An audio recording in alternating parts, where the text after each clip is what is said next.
కడప నగరంలో తీవ్ర విషాదం చోటు చేసుకుంది. కుటుంబ కలహాలతో భార్య భర్తలు బిడ్డతో సహా రైలు కింద పడి బలవత్మరణానికి పాల్పడ్డారు. అదే సమయంలో వాళ్లను మందలించిన ఇంటి పెద్ద గుండెపోటుతో కన్నుమూసింది.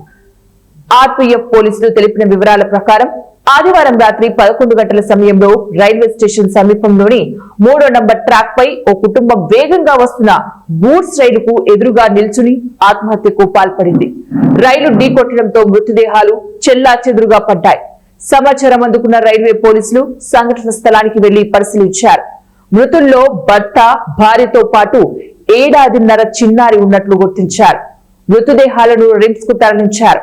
అయితే మృతుల్ని శంకరాపురానికి చెందిన శ్రీరాములు, శిరీష వాళ్ళ కొడుకు రిత్విక్ గా నిర్ధారించారు.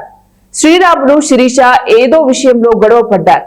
దీంతో శ్రీరాములు నానమ్మ సుబ్బమ్మ వాళ్లను మందలించింది. దీంతో మనస్తాపం చెందిన భార్య పిల్లలతో బయటకు వెళ్లిపోయాడు. అది తట్టుకోలేకే ఆమె గుండెపోటుతో కన్నుమూసింది.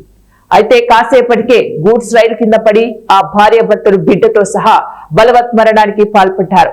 భార్యాభర్తలు ఎందుకు గొడవ పడ్డారు, సుబ్బమ్మ ఏమని మందలించింది తదితర వివరాలపై స్పష్టత రావాల్సి ఉంది. బంధువుల ఫిర్యాదుతో స్థానిక పోలీసులు కేసు నమోదు చేసుకుని దర్యాప్తు మొదలుపెట్టారు.